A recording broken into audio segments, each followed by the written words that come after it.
Introduction. Today, Ram and Vicky are sitting at the dining table and waiting for the dinner. Ram asked Vicky to pass the juice jar to him, but by mistake, Vicky hits some utensils and they fall down on the floor. Some of them were broken and some of them remain same. Then Vicky asked Ram, why glass utensils are broken and steel utensils remain unaffected? Why is it so? Ram replied him that it is due to the properties of solids. Glass is brittle while steel is not. Each material has its own mechanical property. Students, I know you are much curious about this discussion.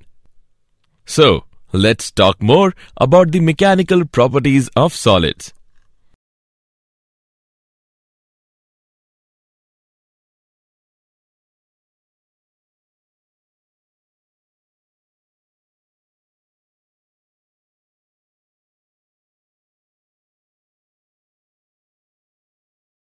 Objectives. At the end of this lesson, you will be able to define solids, know about elastic body and plastic body, understand elastic behavior of solids, define stress and strain, define Hooke's law, analyze stress-strain curve, calculate elastic moduli, calculate Poisson's ratio, know the applications of elastic behavior of materials.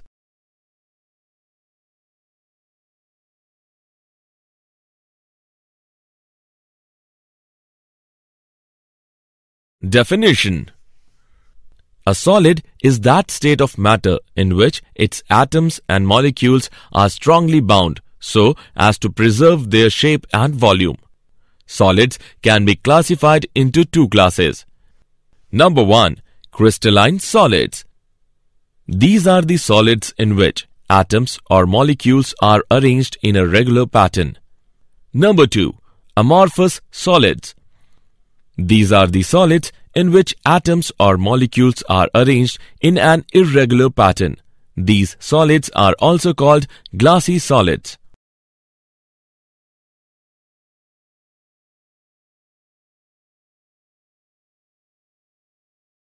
Elastic body and plastic body.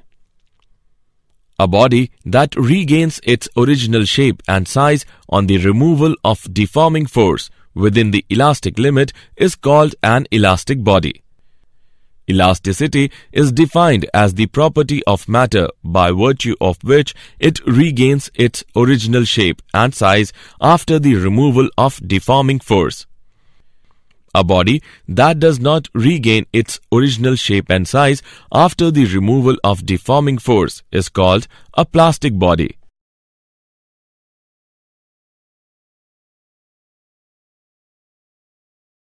Elastic behavior of solids. In a solid, each atom is surrounded by neighboring atoms. When a solid is deformed, the atoms are displaced from their equilibrium positions, causing a change in the interatomic distances. When the deforming force is removed, the interatomic forces tend to drive them back to their original positions. Thus, the body regains its original shape and size.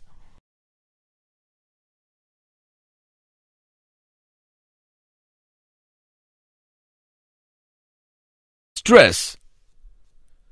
Stress is defined as the restoring force per unit area set up in the body when deformed by an external force. Stress is equal to restoring force upon area. SI unit of stress is Newton meter per square. Stress is of two types: normal stress and tangential stress. Normal stress. It refers to the deforming force per unit area acting normal to the surface of the body. Normal stress is of two types. Tensile stress. When there is increase in length of the body in the direction of the applied force. Compressive stress. when there is a decrease in length of the body in the direction of the applied force. Tangential stress. It refers to the deforming force acting per unit area tangential to the surface of the body. Strain. Strain is defined as the ratio of the change in dimension of the body to the original dimension of the body. It has no unit and dimension. It is of three types: longitudinal strain, volumetric strain, and shearing strain. Longitudinal strain. It is defined as the ratio of the increase in length to the original length when a deforming force is applied.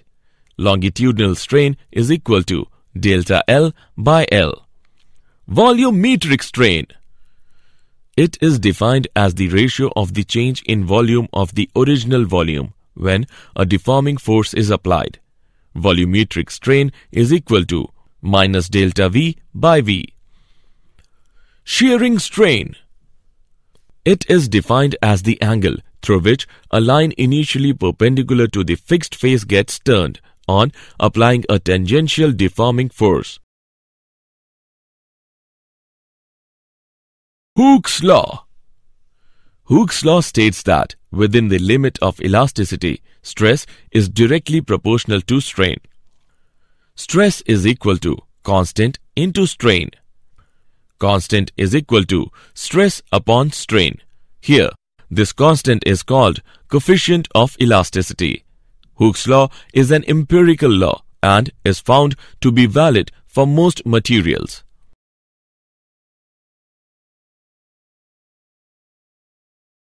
Stress-strain curve. Consider a wire suspended vertically. When the wire is loaded, a stress is developed. On loading, the wire increases in length and thus strain is developed.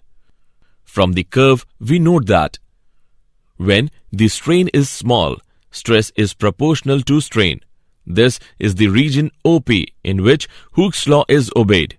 The point P is called the limit of proportionality. In region PE, stress is not proportional to strain, but the wire still regains its original length when load on the wire is removed. Thus, the point E is called the elastic limit. The region from O to E represents the elastic behavior of the material of the wire. In region EA, strain increases much more rapidly than stress. In this region, the wire does not regain its original length, even when the stretching force is withdrawn. Beyond A, even a small increase in stress produces a very large increase in strain. Beyond point B, the strain keeps on increasing even if the stretching force is removed and the wire breaks at C. The region E to C shows the plastic behavior of the material of the wire. Elastic moduli. The ratio of stress and strain is called modulus of elasticity.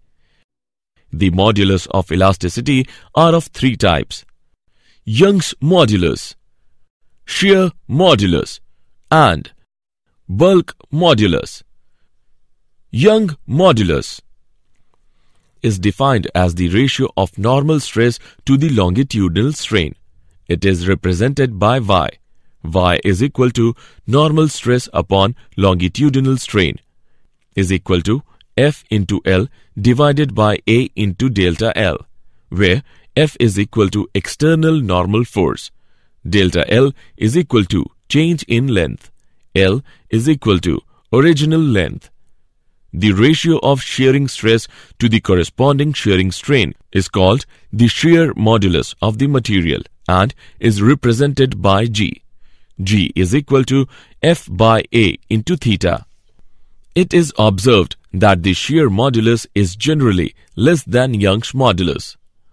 Bulk modulus is defined as the ratio of normal stress to the volumetric strain and is represented by K. K is equal to normal stress upon volumetric strain.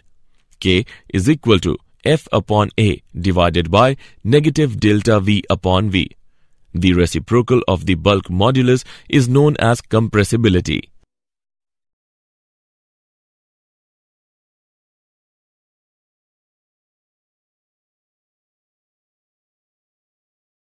Example. Let's take an example of elastic moduli. A rubber cube of side 7 cm has one side fixed with the tangential force equal to the weight of 200 kg is applied to the opposite face. Find the shearing strain produced and the distance through which the strained side moves. Given modulus of rigidity for rubber is 2 into 10 raised to the power 7 dyne per centimeter square. Let's see the solution. Given value R, L is equal to 7 cm and F is equal to 200 kgf. Converting the value of F into dynes, we get F is equal to 200 into 1000 into 981 dyne. Eta is given by 2 into 10 raised to the power 7 dyne per centimeter square. We know that area of the face of the cube A is equal to L square. Putting the values of L into above equation, we get A is equal to 7 into 7 centimeter square is equal to 49 centimeter square. We know that eta is equal to F upon A theta. By putting respective values, we can calculate the value of theta, which is equal to 0.2 radian. Shearing strain is given by delta L upon L. Delta L is equal to 7 into 0.2 centimeter. After calculation, we get the value of delta L is equal to 1.4 centimeter. Poisson's ratio. When we stretch a wire, it becomes longer but thinner. It means that the increase in length is always accompanied by a decrease in the cross-section. The ratio of the lateral strain and the longitudinal strain is constant for a given material is known as the Poisson's ratio. V is equal to epsilon dash divided by epsilon. Here, V is the Poisson's ratio.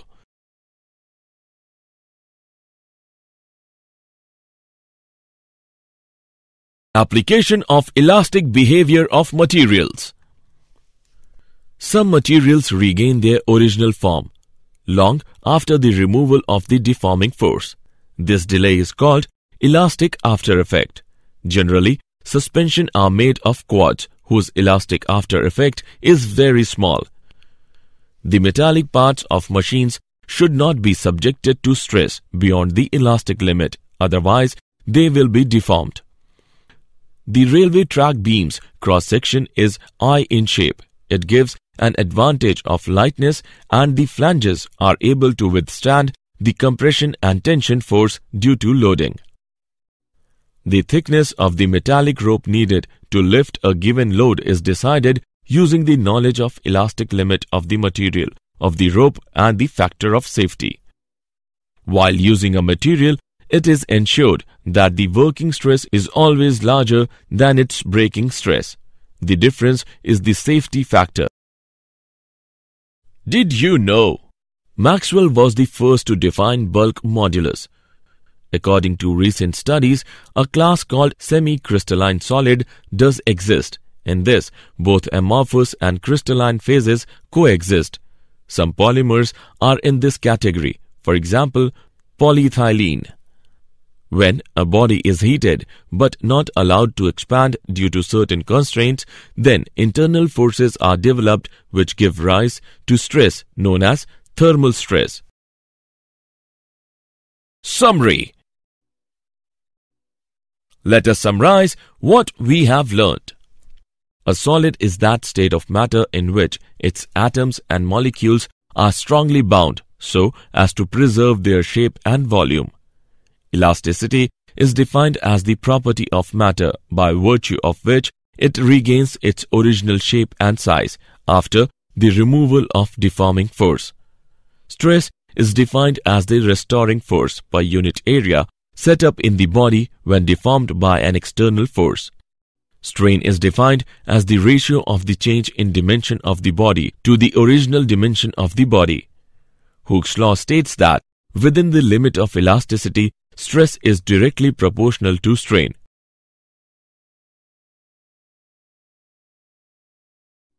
Young's modulus is defined as the ratio of normal stress to the longitudinal strain. The ratio of shearing stress to the corresponding shearing strain is called the shear modulus of the material.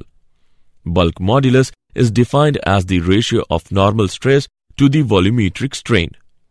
The ratio of the lateral strain and the longitudinal strain is constant for a given material is known as the Poisson's ratio.